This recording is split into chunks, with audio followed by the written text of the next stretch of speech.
The story that I'm about to tell you is about a fearless, brave, daring, witty, humble friend of mine, my protector.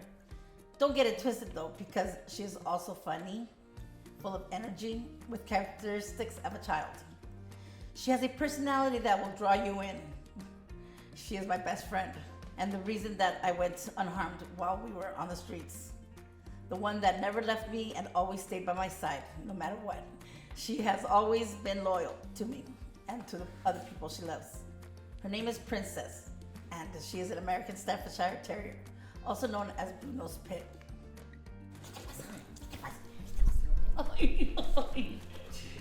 In the beginning, once upon a time, long ago, in California, in a small town named Van Nuys. In Van Nuys, there is an animal shelter where an American Staffordshire Terrier was born. On the other side of that same small town, there was a couple living in a big house with a big yard. The couple's names are Anita and Martin. The couple realized and noticed that there was something missing from their house. Martin had stated, "What is really needed is a dog to watch over the house." Peekaboo Princess.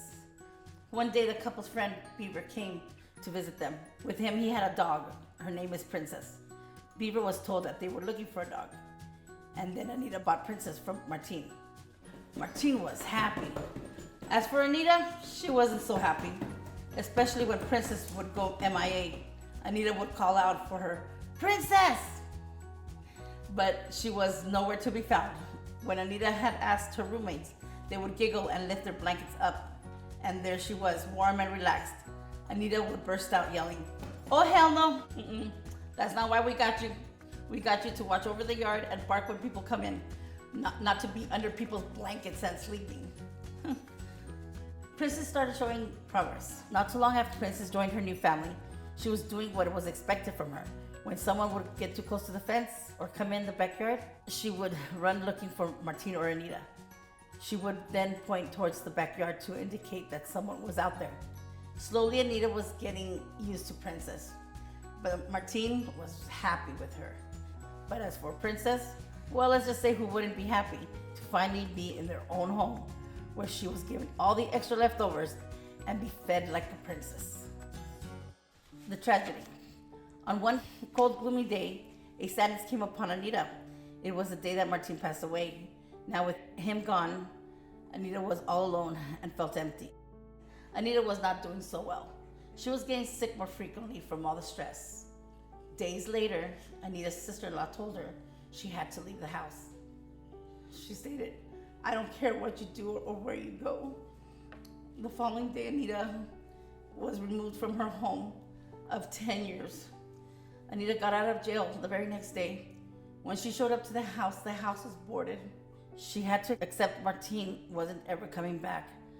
Now homeless in the streets of Van Nuys after being in a violent relationship, Anita was physically, verbally, and mentally abused. She didn't know what to do. It was something Anita didn't understand. But towards the end, she finally learned more about his schizophrenia. Princess and Anita reunite. Beaver, the friend of who Anita bought the Princess from, would check up on her frequently. And one day, he came to visit Anita and told her that it was time she took Princess back, that Princess was hers. Anita looked at him and said, "How can I care for her if I can't even care for myself?" With no food, no water most of the time, and knowing that she couldn't physically, mentally, and financially take care of Princess, Anita just avoided answering him. Later then, when he visited again, Princess was with him. Anita, now in a state of depression and speechless, she grabbed the long rope and tied Princess onto a post. Sneaky Princess. As time went by, it was Princess that took care of Anita. Princess gave Anita the confidence and the reassurance that everything will be all right and that Anita will be taken care of. That Princess won't leave Anita's side no matter what.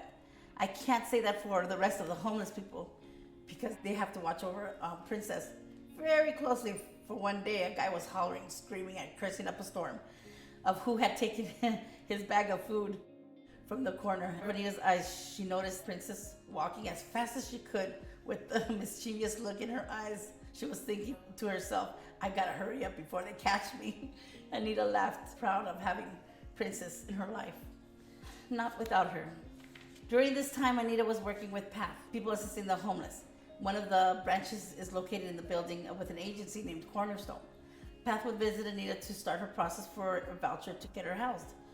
She wasn't in the best of health. Let's just say if she would have stayed much longer in the streets, she would have not lived long. The caseworker from PATH stated to Anita, everybody from the group of your peers had started the process for their voucher, all have been housed, and the only one left is you. And they were wondering why. So if we get you housed, there's a big possibility you would have to leave Princess and go by yourself. Anita furiously looked at her and with a stern voice said, then I won't get housed. Either she goes with me or I'm not going at all. Anita had thought to herself, I can't turn my back from her and let her down. She suffered with me, she protected me, and she kept me from harm in so many ways. So in all reality, it wasn't just Anita needing to be housed. It was Princess that deserves it most. Not much longer after they both got housed together and lived happily ever after.